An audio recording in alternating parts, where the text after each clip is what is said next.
Obsesif, ngobrol seru, skills for first jobbers.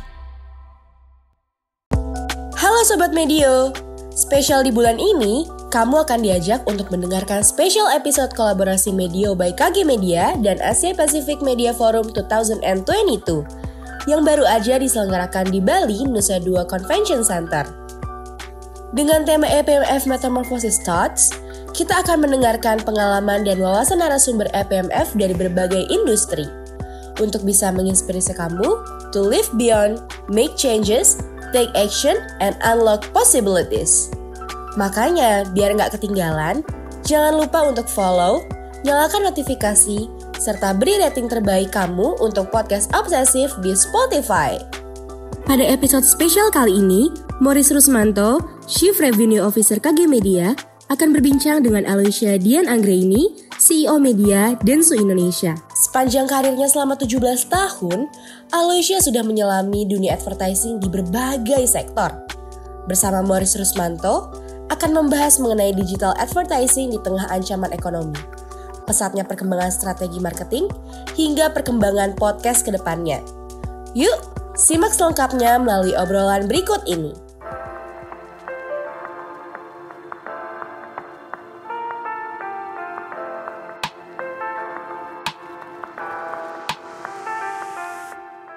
Hari ini ketemu lagi dengan saya, Morris Rusmanto.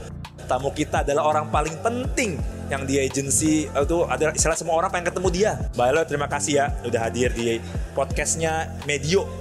Ya, jadi kita ngobrol-ngobrol lah ya, bentar lah ya tentang Mbak Elo dan tentang yang terjadi di kita tapi di bidang advertising terutama digital lah. Baloy, kita coba ngobrol masalah ini ya tentang digital gitu kan ya. Kan ini ekonomi kan memang katanya sih banyak yang pesimis tentang tahun depan.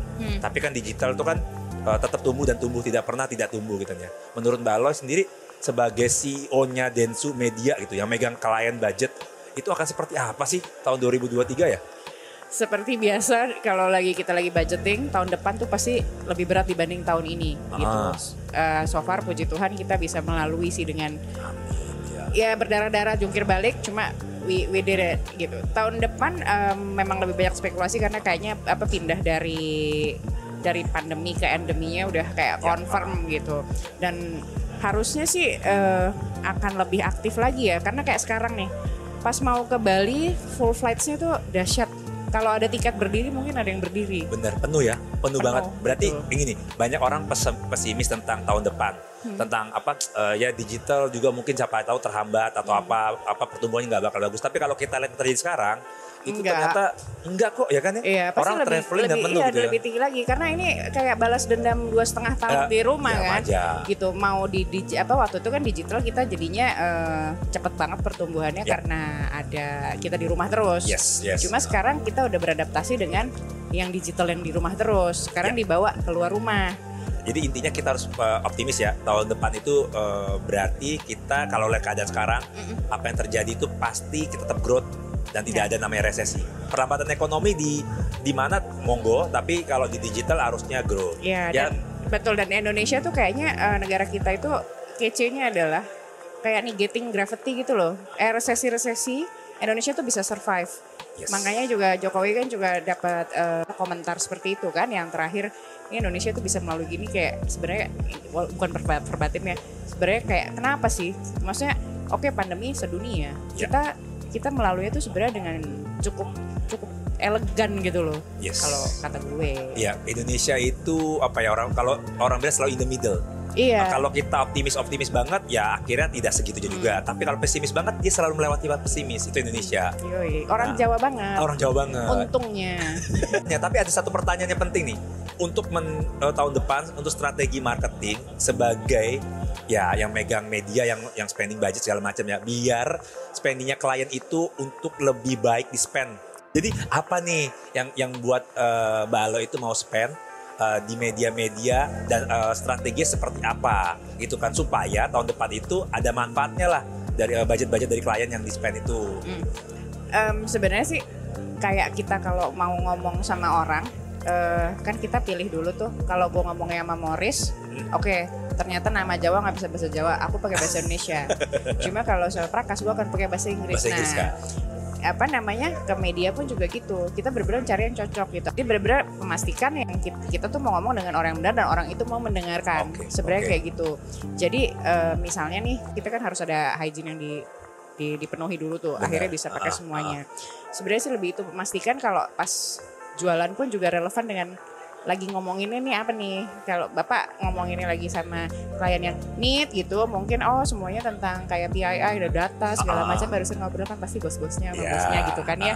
Tapi misalnya untuk klien yang tidak terlalu sophisticated, ngomongnya yang mana, jadi nggak digeneralisir karena nanti buat mereka itu nggak ada gunanya buat gue, nggak relevan gitu sih Pak. Ya basically berarti tergantung ke klien punya KPI apa, itu yang coba kita deliver ya. Gitu. Jadi menjawab pertanyaan sesungguhnya.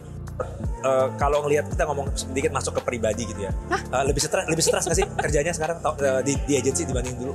Kan gue di agensi mulu Bu. Ya tapi tahun demi tahun itu semakin gampang atau semakin stres? Sebenarnya stresnya sama, cuma genrenya beda gitu. Dulu pas junior planner, di Uber suruh bikin media plan kan, dipecutnya gitu. Pas udah naikkan lagi, memastikan media plan yang dibikin timnya tetap deliver. Gitu. Sebenarnya kalau tambah stres, gak juga sih, karena peranannya yang berubah ya. Genrenya berubah. Terus makin ke atas kan sebenarnya bukan kalau technical bikin PowerPoint, berhitung itu kan bukan lebih gampang ya, cuma semacam eksakta.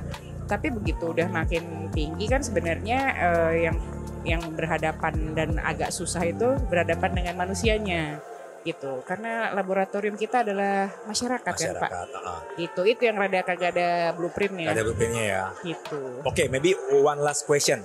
Podcast yang akan sukses itu akan seperti apa sih kalau Mbak Lo ngeliatnya? Wah tadi aku bilang tuh di sesi aku tuh, kalau podcast sebagai sebuah medium ya, bukan kontennya.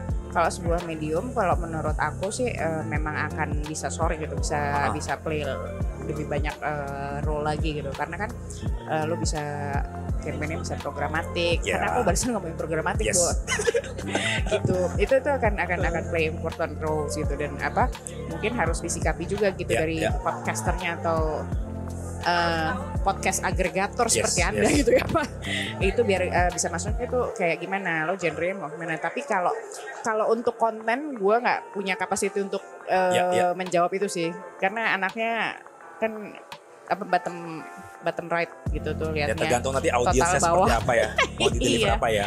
Karena kontennya seperti apa juga harus, kalau mau dilihat sih harus dianalisanya itu dari sekarang. Kalian kan pasti udah punya tuh lebih yang skill-nya kemana, kemana kayak gitu. Lagi ada yang bilang nih ya, podcast itu tidak bakalan mati. Kenapa? Karena ada saat orang itu tidak bisa menonton, tapi dia mendengarkan pada saat dia berolahraga atau pada saat dia sedang menyetir.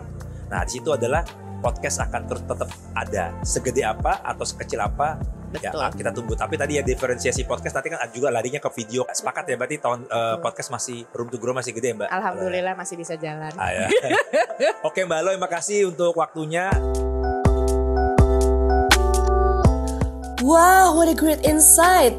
Tentunya memberi perspektif baru untuk teman obsesif yang tertarik di dunia digital advertising, baik dari segi strategi dan impact-nya ke berbagai media. Oke teman obsesif, sekian episode spesial Medio dan EPMF kali ini. Pastikan untuk dengerin episode spesial berikutnya hanya di Spotify Podcast Obsesif dan kanal YouTube Medio by KG Media. Jangan lupa juga kunjungi media sosial kami di @medio by KG Media untuk tetap update dengan episode podcast terbaru lainnya. Aku Alaisyah, catch you later on the next episode. Thank you for listening to Obsessive Podcast. See you later.